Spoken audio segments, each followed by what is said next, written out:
The story of Jesus, the man whose wonderful life on earth has changed history because he has changed the lives of men and women by bringing them new spiritual hope and a greater understanding of God's love. This is his story. When God allowed his son Jesus to die on the cross for our sins, he showed forth his love for all mankind. In the early morning light, the city of Jerusalem seemed peaceful enough from its outline against the sky. But because the day was finished, there was a general feeling of tension, for Jesus had been condemned to death by the Roman governor, Pontius Pilate, at the insistence of the high priest, who was determined to crucify him. Outside the city on a hill named Golgotha, the Roman soldiers carried out their orders. There they bound and nailed 3 men to crosses. 2 were robbers, and the third was Jesus of Nazareth. Many gathered silently to watch, and among them were some of the chief priests of the temple. There were men in the crowd who had come with feelings of hatred. Others had come out of curiosity. But many who were friends of Jesus stood silently weeping. There were those who came just to mock and jeer at Jesus, scoffing at him and saying, "He saved others, let him save himself. Let the Christ, the King of Israel, now come down from the cross, that we may see and believe."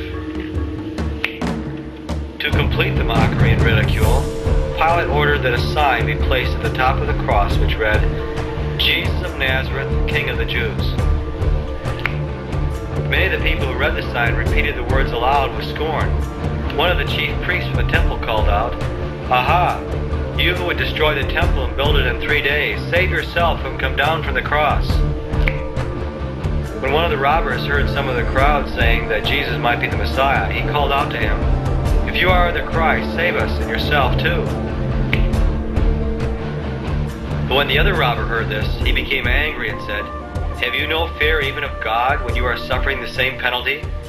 We are suffering justly and are getting what we deserve, but this man has done nothing wrong." Then the robber spoke directly to Jesus, saying, "Jesus, remember me when you come into your kingdom." And Jesus answered the man's expression of faith by saying to him, "Truly, today you'll be with me in paradise."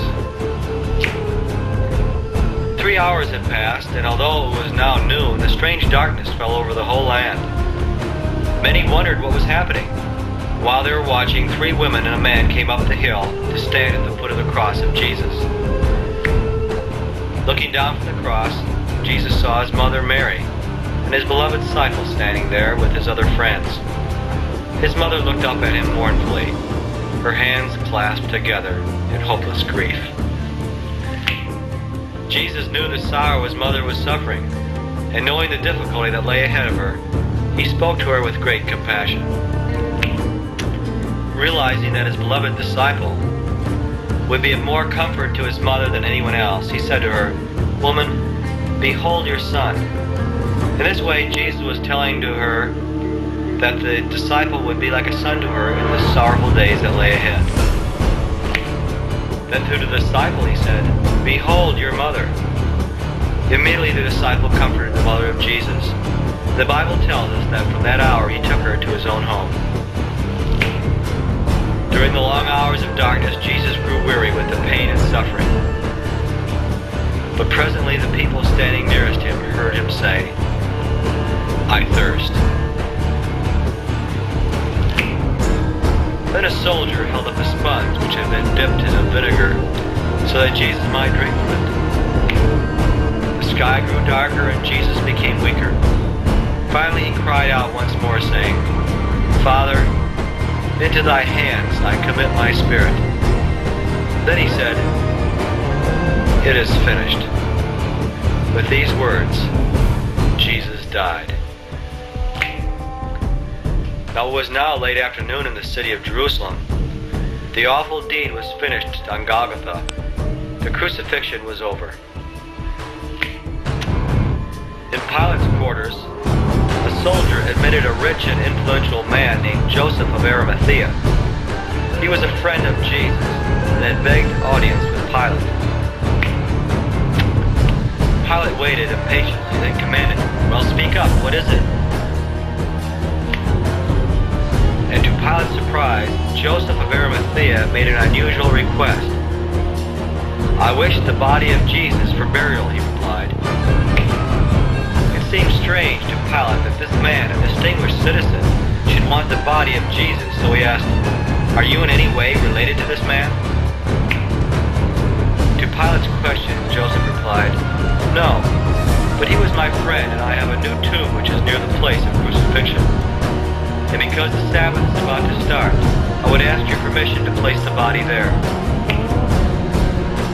When Pilate heard this, he could find no reason to object, so he ordered that the body be given to Joseph of Arimathea. Joseph immediately returned to Golgotha to prepare Jesus' body for burial. It was wrapped in linen cloths and carried to his tomb. Mary, the mother of Jesus, and the other women followed the men close by to see where the body of Jesus was to be taken. They watched very closely as the men laid the body in the new tomb. Soon the great stone will be rolled across the entrance, and the men will return to their homes. Later that day, after the heavy stone had been placed across the entrance, the chief priest from the temple came to make sure the tomb was definitely sealed. 3 empty crosses were outlined against the sky. The men they had held were dead. And although the hill was quiet, the people would forever remember the tragedy on this Friday afternoon. Here ends this tape. Please rewind it to the very beginning.